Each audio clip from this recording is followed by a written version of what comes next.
Good afternoon, everyone. Welcome back to our meeting in fall on Monday, September 8, 2025. It is being held in person at the Rotunda Building in Oakland and also virtually on Zoom. Please take the roll. Director Murata. Present. Director Kang. Present. Director Delphin. Present. Director Brown. Present. Director Sakakira.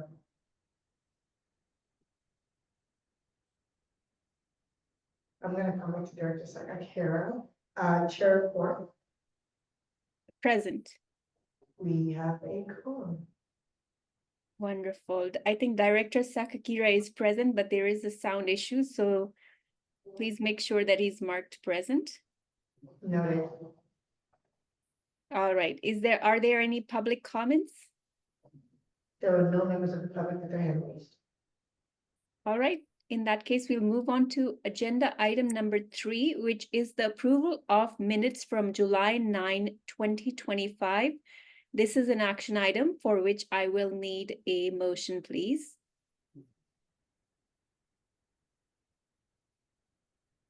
This is Director Murata. I make a motion to approve meeting minutes from July 9th, 2025.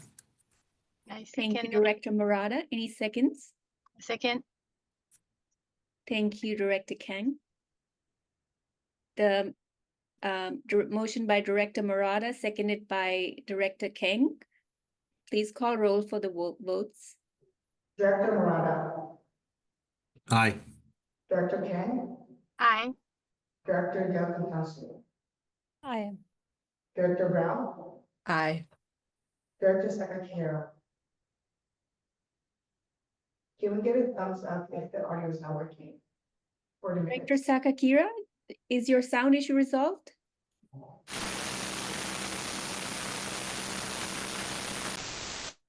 I think that's a no. Yeah. Director Sakakira, if you can hear me, can you please put a thumbs up if you do want to move the minutes forward, please? So Raisa, I can also barely hear you. What I am presuming that Director Sakakira is an aye for the approval of minutes from July 9. Director Sakakira, can you indicate if you're an aye? All right, I'll come back and connect with Director Sakakira offline for the minutes. Okay. Chair Cole. Aye. The minutes are approved. Okay. We'll go to action item number 4. I'm sorry, this is not an action item. Item number 4 on agenda is the credit card policy amendment. Proposed amendments to the credit card policy, and this is an informational item for which I believe is there a presentation? Yes. All right, we are ready.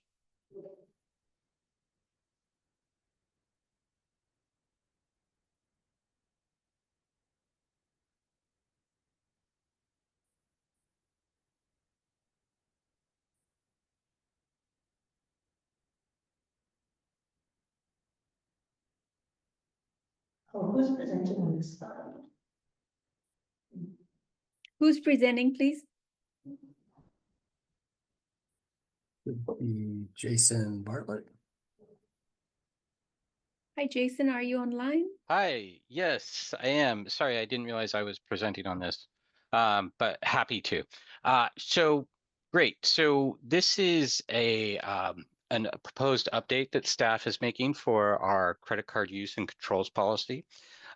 We in October 18th of 2018, AVA board approved the first version of the credit card use and controls.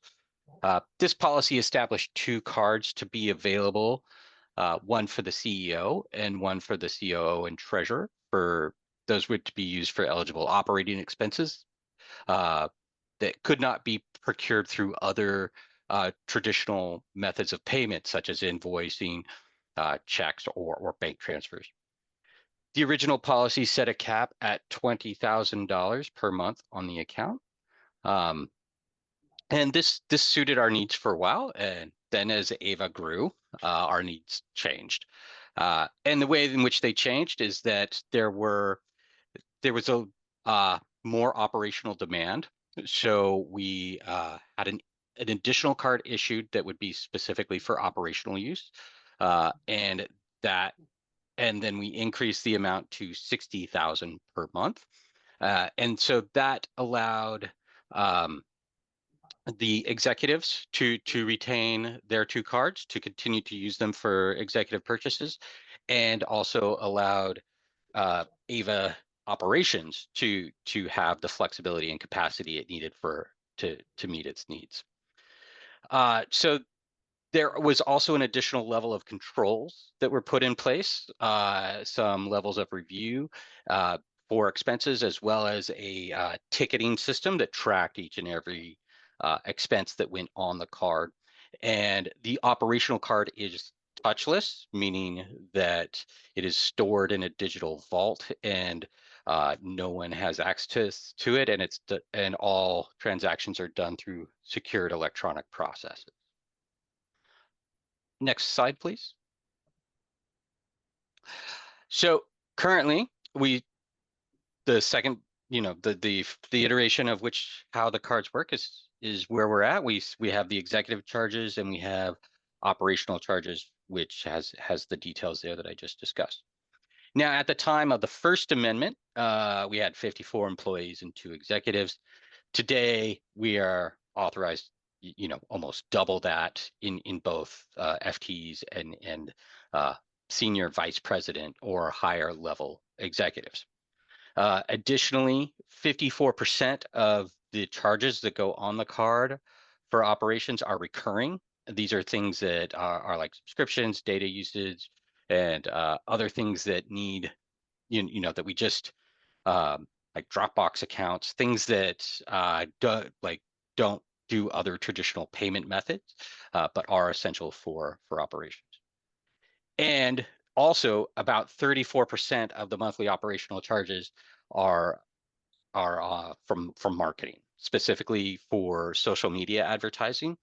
This is an area that's notorious for only accepting credit cards, and they won't necessarily move to invoicing unless you're doing like 100,000 a month, which is a scale that we're not going to reach, at least specifically for social media on one platform. So the increase in marketing needs is impacting our capacity on the operations card, but we are still expecting to grow with social media advertising. So the demand on executive cards, though, has remained relatively minimal and constant, and meets their needs. Thank you. So hold on one second. Yeah. Meets their needs for regular use. Next slide, please. So what staff is requesting is we're recommending 3 amendments to the policy that allow for the process and controls to work more effectively. One would be to allow executive cards to be available for any executive role at the senior vice president or higher. This would be at the discretion and approval of the CEO and treasurer. All other executive card functions would remain unchanged, and all those existing controls would currently remain in place. The second amendment that we're requesting is that there can be additional operational cards available as needed for perhaps other important functional areas, such as a controller. And of course, this would also be with the approval based on need and discretion by the CEO and treasurer. And all other operational card functions, controls, and current processes in place would remain unchanged. And then the third request is that we increase the account capacity from 60,000 to 100,000 per month to allow for increased operational demand. And we believe that this will help meet the increase in demand for social media expenses, as well as give us the capacity for continued ongoing operations at our scale. And so with that, I don't think there is another slide, but I think it's for questions and comments. There we go. Great. So with that, it's open. Thank you. Any questions, clarifications, comments? Directors? So you are recognized, Director Murata. Thank you, Chair. Jason, quick question. Is 100,000 reasonably enough? Considering the growth of what we've seen so far, I mean, would it be better to have just ask for 125,000 just so that we don't have to come back 6 months from now and ask for it again for an increase? That is a very good question. I believe that 100,000 would be enough for what for our foreseeable future for credit card needs. Again, the last time we made an increase adjustment was 3 years ago. So perhaps in 3 years, yes, there may be more need, but right now I believe 100,000 is sufficient. But it really, to me at this point, comes to the capacity for the board to approve. But I believe that 100,000 would be enough. May just be Okay. me noting that I know in the past we've always we initially passed the credit card policy just with a lot of carefulness. I think some of our prior board members in particular just highlighted some of the concerns around credit card usage in general, not due to any incident that AVA or EBCE had historically, but just noting that wanted to be cautious given how much credit card fraud there is out there and everything. So we've been pretty tight with how we utilize the credit card. And we've intentionally imposed a limit so that the credit card limit itself is not a credit card credit related limit, but it's a self-imposed limit. So I think it's a reasonable request to think about, is this sufficient for our needs? I think for right now we think it is sufficient, and so we don't want to be increase the limit in an unnecessary manner, but at the same time we appreciate that we may come back to the board given our expansion and various social media needs, given how heavily we do utilize social media platforms and things of that nature. It is possible that in a year or two that we may come back and ask for another increase in the credit card policy. I think we're reasonably comfortable with that. This is a pretty reasonable and efficient review. Okay, then Howard, I do reserve the right to say I told you so in a year. It comes up again. Okay. Understood. No other questions from me, Chair. Thank you, Director Murata. Any other questions from any other directors?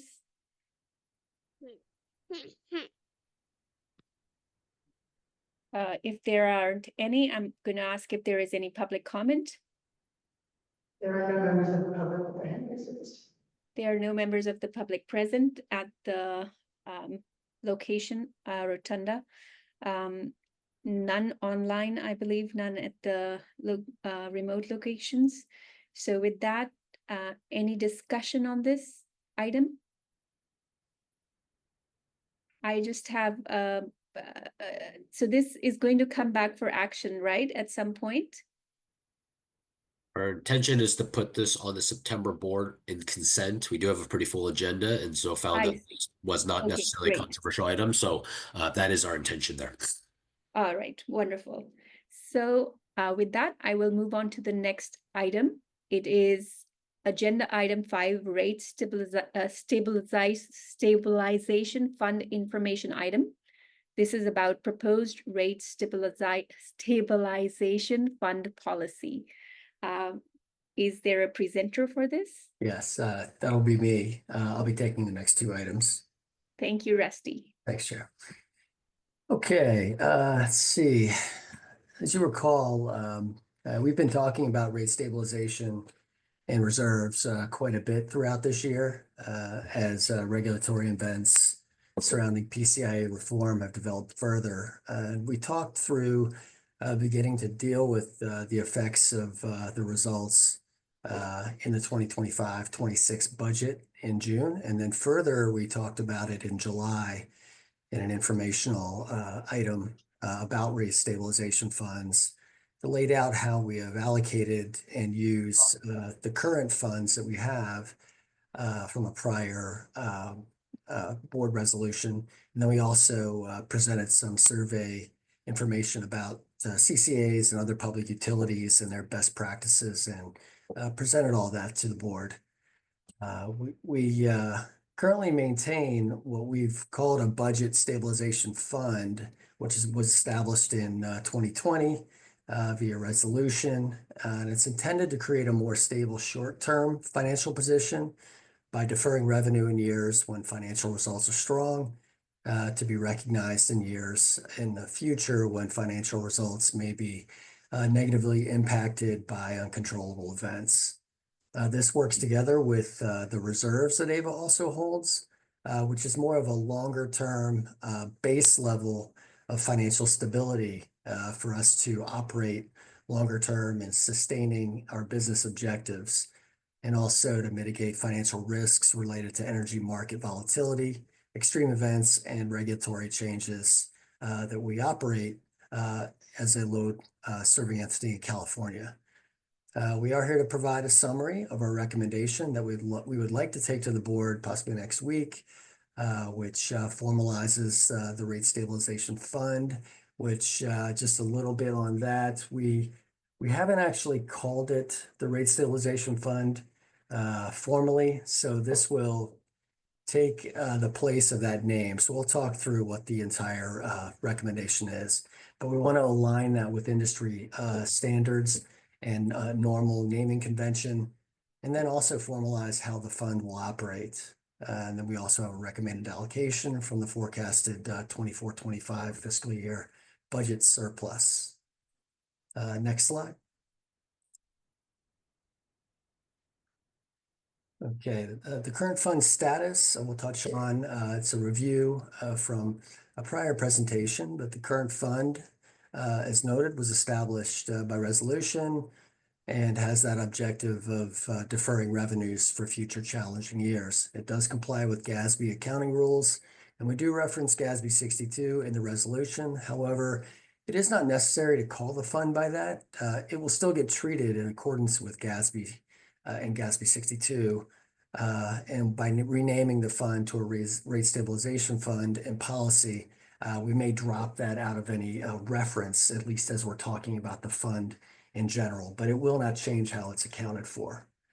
So the board authorized the CEO and treasurer to deposit funds when there is a surplus above any budget approved, if deemed appropriate, and the board would then approve us recognizing any use of those funds through the budgetary process. All funds, whether deferred or stabilizing AVA rates for future uses, or using it for such uses as on-bill credits and solar and storage incentives. These are all held together in the fund, but accounted for separately from the other funds, such as working capital and reserves. And then there at the bottom, you've got the current balance, which is 57.6 million, and some of the uses that the board has approved use of those funds. So 35 million for used for balancing budgets, so-called stabilizing rates, 10.5 million approved for recognition of in 2027 for renewable energy programs, and then another 15 million approved for solar and storage incentives. And then I think if the budget is fully, the budget amount that we recommended in the summer is fully utilized, we would have a deficit in that fund as it lays now, but we do have a recommendation to allocate the current surplus that will true that up. Next slide. So a little more on the utilization of AVA's rate stabilization funds. We do have benefits from stabilizing rates for customers. That's very important to maintaining the value proposition that we have. It stabilizes and protects not only the customer from any rate shock, but then it's also a credit positive for counterparties that we do business with, and can provide flexible and more favorable terms and conditions within our operating agreements. The fund is part of our financial resource waterfall and supports our A rating. You can see those 4 distinct levels of utilization. We would utilize the rate stabilization fund every once in a while to smooth out cash flows during a challenging budget cycle. But that would be only after working capital was utilized. And then we'd also use it before using our credit facility or reserves and help us in those challenging budget cycles. Next slide. And this slide may look a little familiar. It was included in the budget presentation in June and then also in the informational item in July. It shows the history and uses of the fund in the budget. And we included the use of deferring revenues to balance that by using 35 million. As you recall, the current balance is 57.6 million, and that 35 million set aside would be used to balance the budget for the 25-26 fiscal year that you passed. Allocating the full 107 million surplus that we are forecasting from the 24-25 fiscal year will increase the total amounts in the fund to 129 million. Next slide. As noted, the 107 million surplus is what we are forecasting. Well, it's not official as we are working through our year-end audit. We think that's pretty close as we do have all of our balances, but we will step through that and will be part of a budget presentation. I'm sorry, an audit presentation in November when we do come back to the board. When we discussed reserve funds and rate stabilization at the board in July, we showed a couple of scenarios comparing the allocation in the budget to some scenarios, including an 80 and 100% allocation. And now also we've added a 90% allocation scenario. So those are in the table, and those little tweaks to the allocation, they do change the percentage just a little bit, but only by, as you can see, a 10% change in the allocation is only about a million or 1.2 million of change in the allocation scenarios. We did discuss allocating most or all of the fund, given the forecasted budgetary pressure we may experience in 2026 from PCIA reform. And we do think it prudent to make a full 100% allocation to set ourselves up to operate through that and in the strongest position, offering us options to handle the budgetary pressure as it comes to us and address any shortfalls as they arise. So as you can see, the recommended allocation we have here is 100% allocation of that 107 million budget surplus into a newly created rate stabilization fund. So part of this recommendation would be to establish a formal rate stabilization policy. Since we don't have a policy now, it sort of works in conjunction with the reserves. But being that this fund was originally established by board action, we felt that a formal policy here made sense so that we would have separate and distinct policies. And now that since we are formalizing the creation of a separate rate stabilization fund, we feel that as AVA is maturing, it's consistent with best practices. The policy would also continue its current authorizations for funding and utilization, giving those authorizations to the CEO and treasurer. We would also include a funding cap of 30% of operating expenses, somewhat mirroring what we do in the reserve policy, where we have a 25 to 75% range for the reserve balances with a 50% target, but we here have a 30% cap with a 20% target. It would continue to work complementary to the other levels within the financial waterfall, but it may lead us to refining the reserve targets. So maybe look at whether we need something that wide because we have this policy and this cap and funding target that would work together. But it will function better optically, we feel, and we would update you in the future when we take a look at that. I think a couple of things we were asked to make note of in the prior presentation in July. I think we covered most of those here in these percentage reserve allocation scenarios and how much bigger that since our expansion has happened, what the percentages look like now. And, with that, I'll open it up to any questions and any other feedback from the board.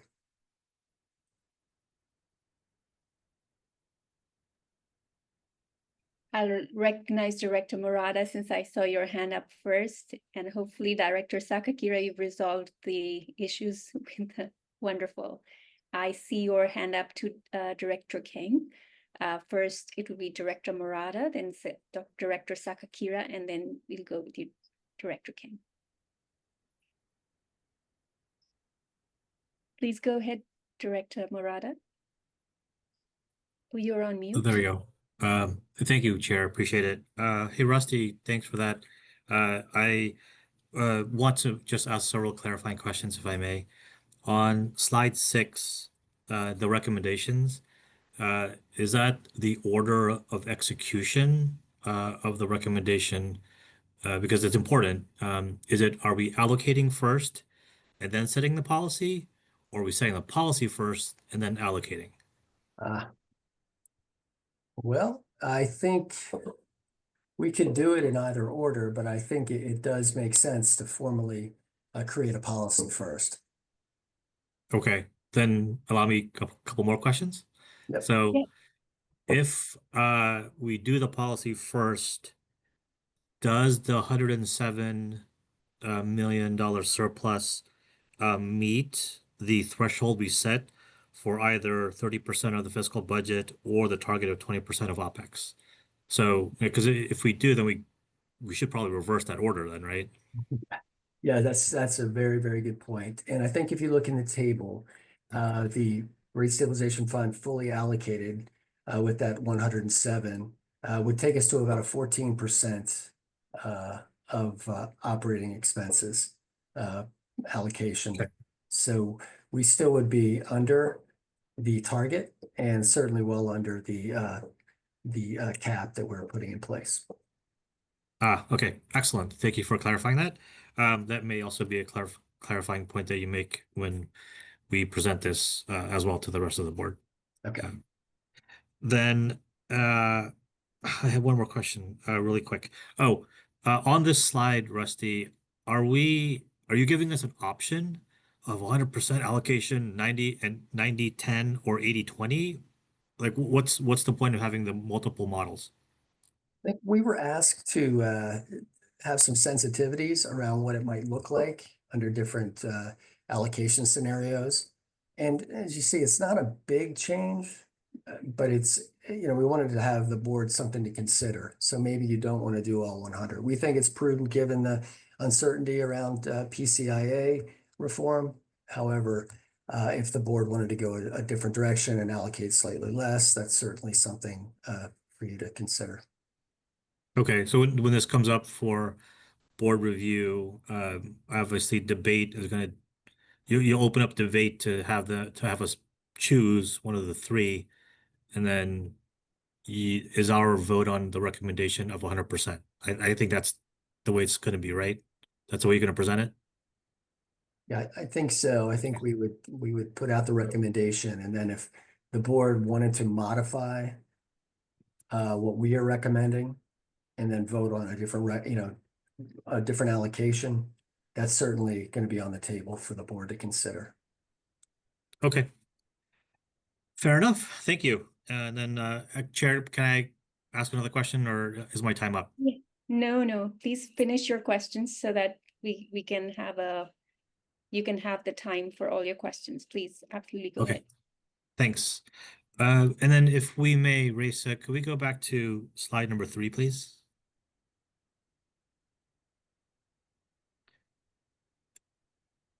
Okay, thank you. And this one is, Rusty, this one's for you again, but certainly highly speculative question. So just take that into consideration. What's the probability that the R 2025-23, R 2023-58, R 2024-26 would be executed in any given, like collectively in a given year? So I'm looking at worst case scenario. what is the possibility that all of those we would have to take into effect in any one fiscal year?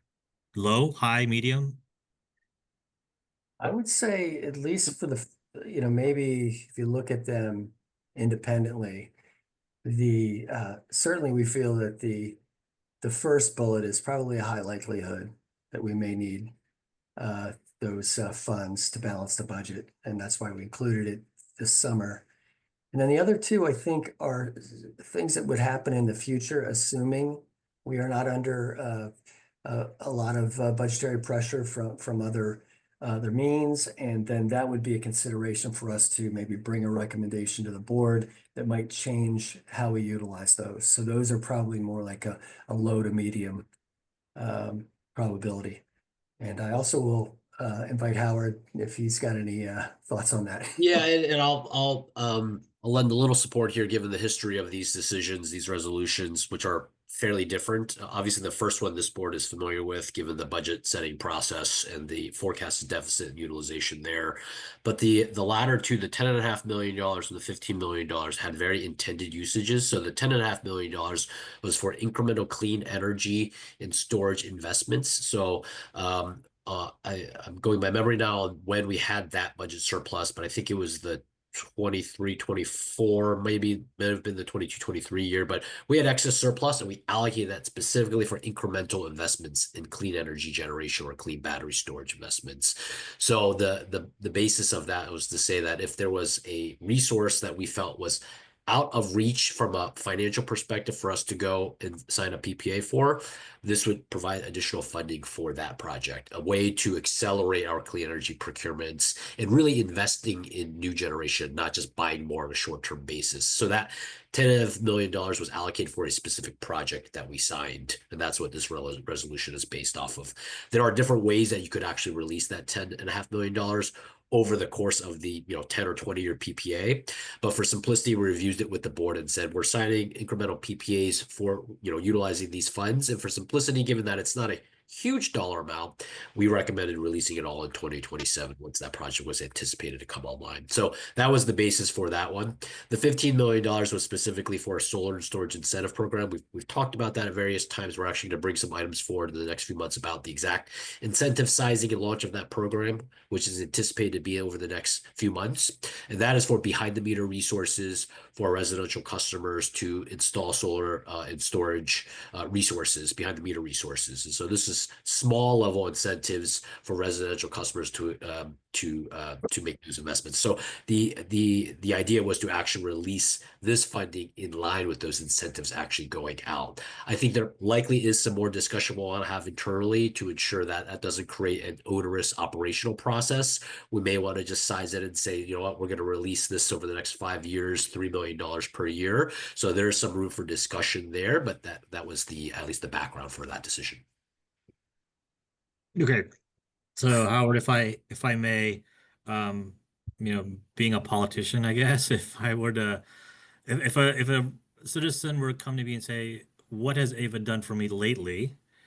The answer I could give them based on what I see in front of me for those 3 items is we are effectively helping make sure that you don't see massive spikes in your energy bill because we have an offset for that. We're also looking at in 2027 also balancing that out so that you don't have a massive spike again. And then also we're looking at programs to help you have better solar and storage capacities for those who don't have it today. Would that be a summary of how I could rephrase this to my constituents? I would hesitate to frame this in a way that directly is relatable for our communities, our constituents, our customers. I think this is really more accounting features, releasing of funds that are put in our GASB 62, which is a revenue deferral account. I think the points that you're raising are more about what are the programs that we have that we're offering to our customer, where are rates at, what is our value proposition, and so I would recommend that we kind of steer more towards that direct customer kind of framing of messaging, and we're happy to follow up and kind of talk through the most succinct and salient points on these, but these are more sort of management of accounting statements and utilization rate stabilization fund, which is in support of sustaining a clear value proposition for our customers, but there's a lot more underlying complexity with how we've done that in these specific resolutions. Okay, then let's table that. I'd love to work with you on what that could mean and how holistically all operations of Ava continue to add value to our customers, because I get questions. It's like, what have you done for me lately? So I want to be able to answer them properly. Absolutely. Right. Thanks. No more questions, Chair. Thank you, Director Murata, and you will work offline with the staff to get a better understanding for your constituents regarding value propositions. Wonderful. Jason, did you have your hand raised to answer any of those questions that Director Murata had? Thank you. Yes. No, mine was just to add color, and Howard did a fantastic job. So. Okay, wonderful. In Director Sakakira? I think your sound issue is still not resolved.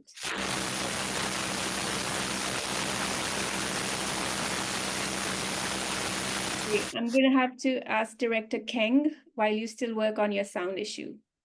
Okay, thank you, Chair, and thank you for the presentation. So it is definitely a good news to hear that we are looking at some surplus. Do you have offhand, like, what's the percentage of the surplus compared to the whole budget? So the percentage for the 107 million would be somewhere around 10%, maybe a little bit less than that. Okay, great. That's actually not bad at all. And then I think, basically the just following board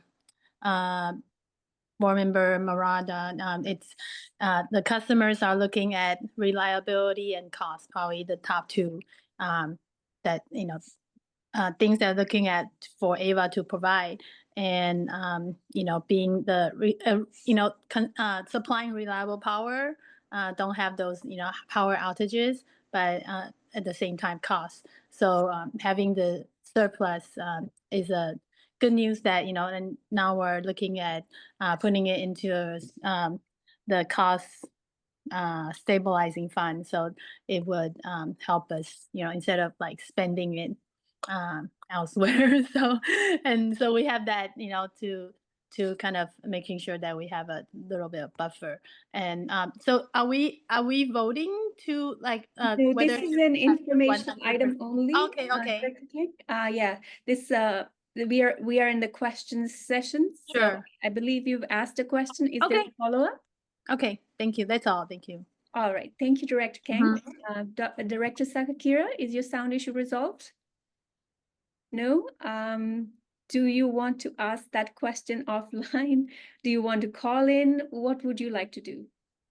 Okay, I guess I can't even ask you that because your sound issue is not resolved. So how about just getting in touch with the staff at some point and then getting the clarifications around your question. I see Director Brown's hand is raised. Director Brown, do you have a question? Yeah, and I guess just for clarification, will this item, when we consider this item in our regular kind of meeting, will there be another opportunity for kind of input and questions? Yeah, we had planned, if it seemed generally to be close to ready, to bring it next week to the board meeting. But then again, it's we can also plan to wait till another date, but we felt like it was close, but that's probably for the board to consider. If I could just chime in and just say, I think the plan is to bring it next week to the full board meeting for discussion and action for a proper vote. Of course, if there is direction from this board to want to see additional analysis, there's always an ability to defer it to a later time frame to allow for additional discussion. But short of that feedback coming this way, our plan is to bring it forward to the board next week. Yeah, thank you so much. I do think that at this moment, I think I'm just kind of getting up to speed and trying to understand like just the full scope. But of course, I don't have any problem with us advancing this to the full board, and any potential follow-up questions that I have, I more than likely will ask at that time, but I will try my best to send my questions in advance. Yes, maybe when Director Sakakura, do you have any questions regarding policy? Because I have the question regarding the policy. So I can ask that.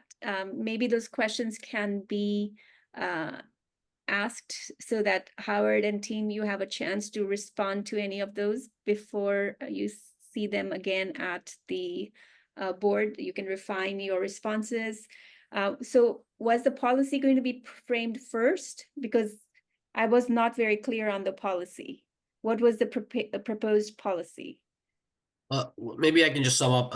Our intention is to bring forward a policy for review and action and approval, and separately a resolution that would speak to the allocation of the budget surplus towards the rate stabilization fund.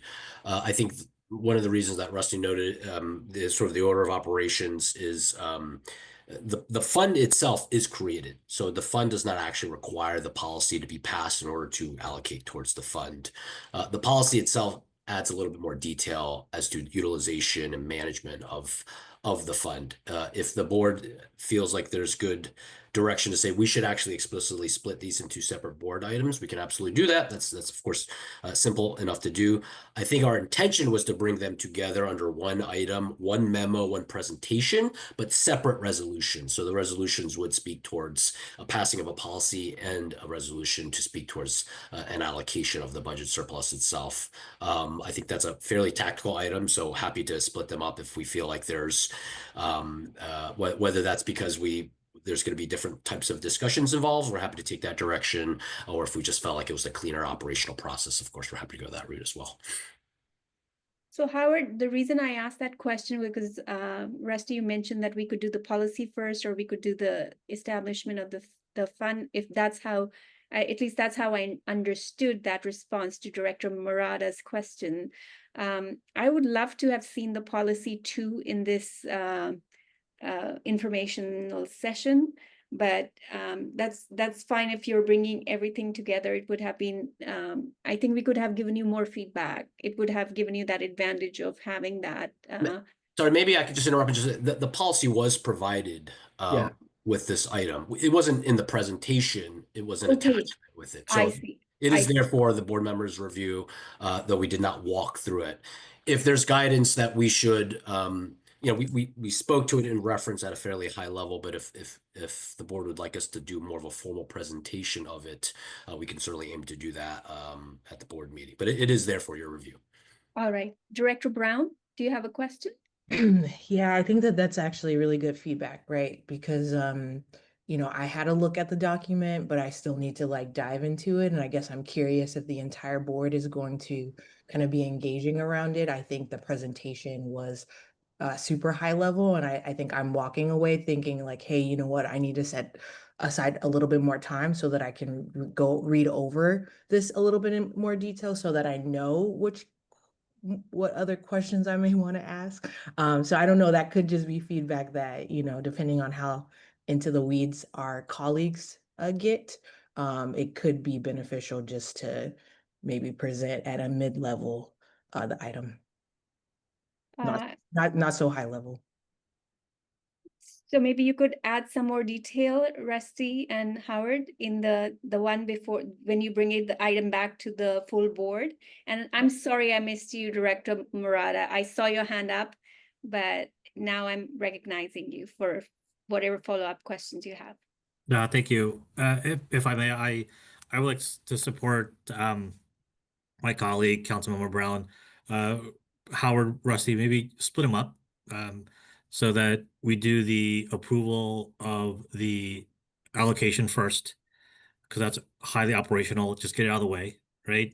And then we can go into the policy side and we can have the usual debate over that. And that way that if everything goes well, it's just signed off. If it's not, then obviously it'll be taken back for further review. But at least you would have knocked out one of the two items that we needed to get done. So just a tactical point. We're happy to get that feedback. I'll also note that even if we present the two together, certainly the board always has an ability to approve one but not the other. But I think I take that point. And just for clarification, is your recommendation to take to the allocation of the budget surplus first and then the policy item, correct? Okay. Yes, correct. Director Sakakira? All right, let's see. Can you hear me? Awesome. Yes. All right. I just dialed into my phone. I forgot that that was an option. So, yeah, let me lower my hand. I was just going to ask earlier, and everything that's been said makes sense to me. We've seen the kind of waterfall for how we would draw down from these different funds a few times. Is that in policy somewhere, or is that just guidance that staff provides to remind us that this would typically be the order in which we would do it? Yeah, I think, Howard, you can correct me if I'm wrong, but I don't think this resides in an actual policy, like the different levels. I think just us and how we would think about utilizing, of course, working capital is going to be used first, obviously, and then, but then this rate stabilization fund now, by formally creating it and having access to those funds would be second, followed by the next two, the line of credit and the reserves. So we don't have it documented, but it may be worth adding that in as we refine this program where they all work together. That's correct. Yeah, historically, yeah. we have not memorialized that in a formal policy to require or restrict the ordering of the waterfall. I think that's a logical waterfall, and while certainly to Rusty's point, we can memorialize that by policy. We don't have an overall liquidity policy that speaks to, say, rate stabilization fund and reserve fund.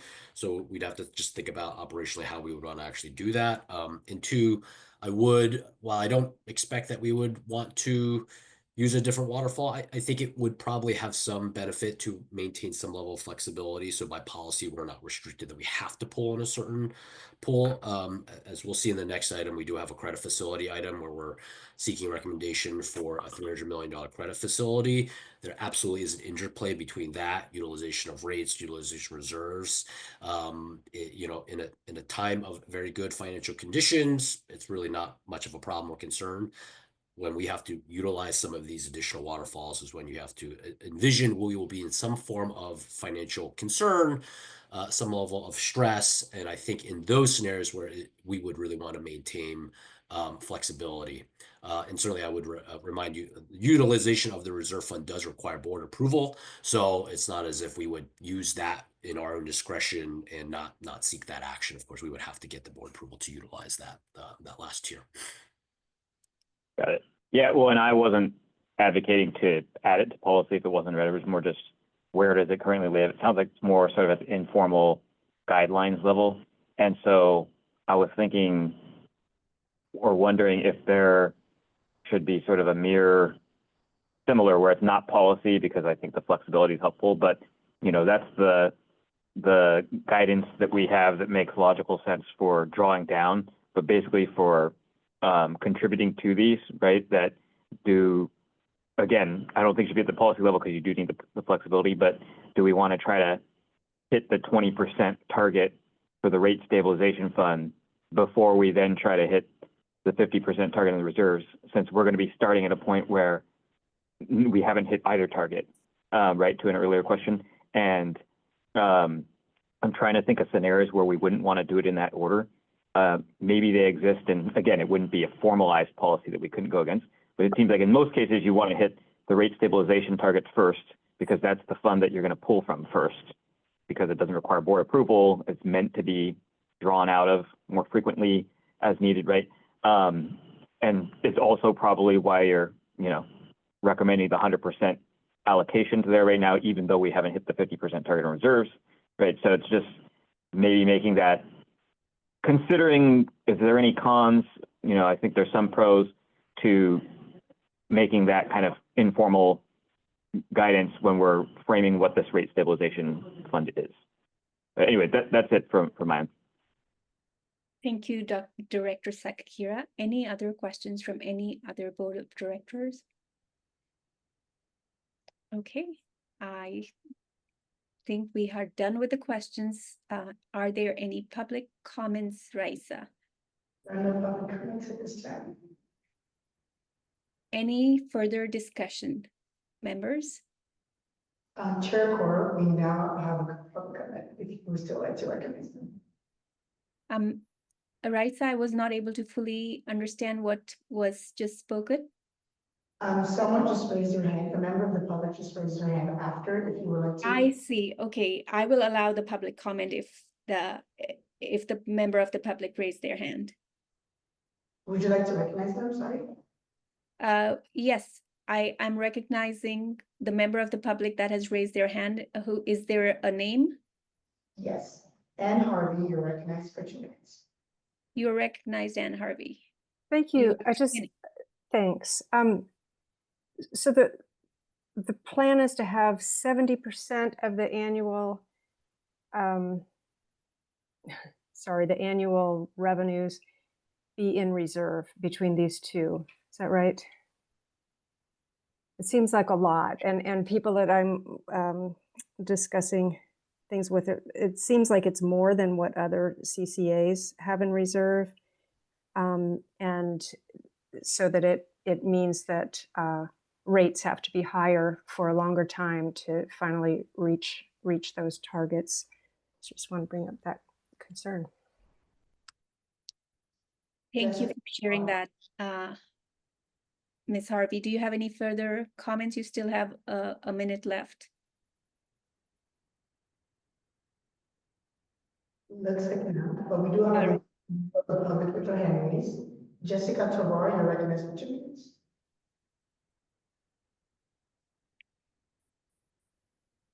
Hi, Jessica Tovar with the Local Clean Energy Alliance. I wanted to offer something related to last year's request, which might not be too different this year. Last year, we submitted a letter through the East Bay Clean Power Alliance that was signed by several organizations. And the request was to contribute 15 million of the surplus towards resilience hubs. Consider it a community resilience stabilization fund. I really think that there was a lot of suggestions from the community advisory, community people, our organization. And I do think that it's still due for consideration. And I would be open to, dialogue around that this time around. And I do see the rate stabilization fund as something that's very important moving forward. But I do think that there are other scenarios that this community has suggested that I think we should explore. And so in the vein of what I heard you say, John Murata, what has this agency done for environmental justice lately? So I'll leave you with that. Clean power to the people. Thank you. Thank you for your comments. Are there any further comments, Raisa? There are no other members of the public with their hand raised. Thank you. We can go into any discussion, any further discussion, members? I see no hands raised. So in that case, we are going to proceed to the next item, which is the line of credit. This is an informational item, and I believe, Rusty, you're going to present this one as well? Yes, that's right. Thank you.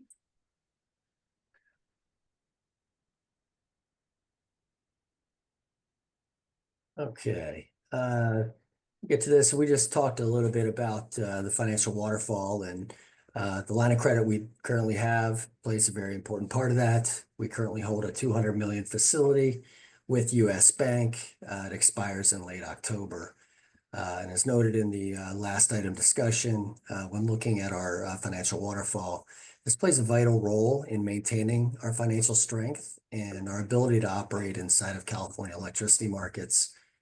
And a little bit of history, we originally obtained a facility, I think it was 50 million, and probably Jason and Howard could step in, but I think it was 50 million, and that increased to 80 million during the first couple of years of operating. And then in 2022, it was increased to the current 200 million. What this facility signifies is very important, though. It shows that AVA has and maintains access to credit markets, which are very important to us, continuing to serve our customers and provide them with the value proposition and programs they desire.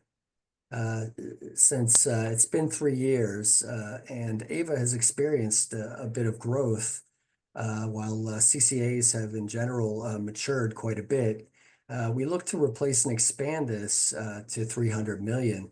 So we conducted a formal RFP process for up to 300 million in capacity and received 6 proposals, which also was a very, very good sign. I believe the last time we went through this process, there were only a couple of offers, but this was quite a strong response from the banking community. I received 6 very good responses to go through our scoring process. We did score those responses based on flexibility in using the facility, the capacity offered, and pricing for that capacity.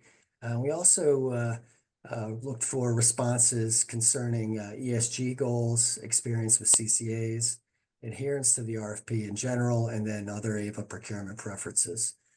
We selected PNC Bank, which has made some strides and inroads into providing banking services in California, particularly in the power sector, power utility sector in the past few years. They are a very strong A+ rated bank. They offered 300 million, which we feel is a necessary capacity expansion given our growth and then the potential cash flow volatility in the coming years. We wanted to have access to that additional liquidity given the risks to power market price volatility that could raise collateral requirements, and also as a mitigation for political and regulatory factors such as PCI reform in the offhand chance we do have to utilize for cash flow purposes. Next slide. So the new credit facility terms, it's still being negotiated. Last I's are being dotted and T's crossed, so to speak. We were looking at bringing this to either next week's board meeting. We think it's very close to ready and could bring it next week, but at the latest needs to come in October. But our plan right now is to bring it next week. Here are some details on the terms offered, which look very favorable for AVA when compared to the prior facility as it relates to costs for sure. We are a much stronger entity, and these terms reflect our growth and stability. We received an offer for the full 300 million in capacity. Actually, we received, I think it was 5 out of the 6 offers were for the full 300. And then the undrawn fee that was offered, and this is the cost to hold the facility as available so that we can draw on it. That's actually lower by 5 basis points over the expiring facility, so 20 basis points or 0.1%. Other costs are also lower. So standby letters of credits have lower costs. So those are the fees for putting in place letters of credit at, say, the Cal ISO or with other counterparties so that we can procure power. So those costs will be slightly lower for the amount of capacity we need to allocate towards that. And this facility also has a much lower applicable margin on draws. So almost a full % lower, which really kind of speaks to the strength that AVA has had built into its financial structure and the credit capacity that banks are willing to offer. And that margin actually just speaks to credit risk in general. So we feel like that's a very, very good outcome. We still do have the potential for fees and that margin to increase if we are downgraded below our A rating. That's usually in most of these agreements. And then some change terms that we are finalizing on is moving to a liquidity covenant versus a debt service covenant, and also adding the ability to issue additional bonds in the future without having to get the bank's consent. Well, we don't really have any plans for capital financing for projects at this time. It's a nice feature to have in our agreement that if we wanted to go out and issue bonds for our own capital projects sometime in the future, we could do that by maintaining a coverage covenant and something that doesn't exist in the current facility. And I think there is an additional bonds test, though, as that last bullet point says. That if we do issue those bonds, we would just have to meet a debt service coverage covenant for the parity debt. Next slide, and this is the last one. So we're required by government code to include a good faith estimate for any issuance of public debt. And while we aren't issuing any debt, this has capacity. So if we were to draw on the facility during the 3-month, or I'm sorry, the 3-year period of time, there has to be a good faith estimate presented here to the public. The total maximum interest would be 43 million, which that would assume that we draw the full 300 million on the first day and then hold it through expiration. However, that's rather unlikely. But if nothing is drawn, the fees over the course of 3 years is 1.8 million, which is slightly higher than the expiring facility, but we do have 100 million more of capacity. And then if 50 million is issued as LOCs for us to post collateral and operate, those total fees will be 3.425 million. And these, like I said, they're slightly higher than the expiring facility, but we do have that additional capacity to give us more flexibility in the future and also meet any budgetary constraints going forward. So with that, I'll open it up to any questions and any discussion. Thank you for the presentation, Rusty. I see Director Murata's hand raised. I recognize you, Director Murata. Okay, thank you, Chair. Rusty, good choice on PNC Bank, by the way. They're just they're moving west of the Mississippi and they're crushing it. So I don't object to PNC Bank at all. But I just have some clarifying questions, if I may. Of the 200 million with US Bank, have we drawn anything from that credit vehicle? No. We have currently not drawn on that facility. We have used it to post letters of credit. Okay, fine. And then could you just explain to me what is a liquidity covenant, just so I'm clear? So liquidity covenant means you need to have like cash on your balance sheet. So it's more of a balance sheet covenant versus debt service coverage covenant typically speaks to cash flow. So make sure you're maintaining a certain amount of positive cash flow. So we feel, having, with this discussion that we had in both these two items about maintaining reserves and having liquidity on the balance sheet, we feel like that's a better place to be over the next few years. Okay, no, that's fine. I think I get it. Then follow-up question, which is when it shows up on the balance sheet, it's an asterisk item, right? For the 300 million, because it's just sort of something we can draw upon. There's no indication of it like overinflating our cash position, does it? No, but that is true. If we did draw on this, it would show up on our balance sheet as cash, but then it would also show up as a liability. So our net position would be the same.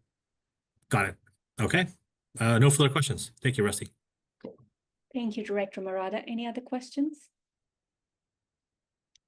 Seeing no hand raised, I'm asking for public comment. There are no members of the public with hand raises. All right, thank you. Any discussion on this item? Seeing no hands raised, we can go on to the next item, which is the committee member and staff announcements, including requests to place items on future board agendas. Are there any staff announcements? Howard? I just wanted to note that we have been doing tenant improvements, as the board knows. So we've been remote for the last couple of months. We are wrapping those up very nicely right now. So fortunately, I've been able to keep all of that on track. And so I anticipate our next subcommittee meeting will be in our office. I recognize some of the audio quality issues there with Rice and the Rotunda, so appreciate the patience there. We don't typically outsource the AV for the subcommittee meetings, but good lesson learned to see some of the challenges there. But at the next meeting, we should have that all resolved since we'll be back in our normal office space. Director Brown, do you have any announcements? Oh, I just had a quick question. So does that mean the November meeting or like meetings in October? So the next FAT meeting is November, as we do a sort of every other month cadence. But for our other subcommittee meetings, of which these members are not a party of, but our executive committee meeting will be in our office. Our MRL will also be in our office. Our board meetings will also, but for our board meeting in next week, we are going to hold that at the Rotunda. Of course, we'll notice that appropriately, but always good to highlight that because I know we've been changing venues. So apologies for the unusual nature of that. But next week's full board meeting will be in the Rotunda space. After that, I anticipate we'll have all of our board meetings back in our office, and hopefully that will all stabilize. Excellent. Sounds good. Thank you. Thank you, Howard. Any other announcements? Any requests to place any items on future board agendas? Okay, seeing none, I will adjourn this meeting. Before that, I want everyone to mark their calendars. The next meeting will be held on Wednesday, November 7, 2025 at 3:30 p.m. And you will advise us, Howard, as to where and our virtual options are still open, but the place of the meeting will be announced. Thank you, everyone. It is now 4:37 p.m. and this meeting is adjourned. Thank you. Thank you. Bye-bye. Bye, y'all.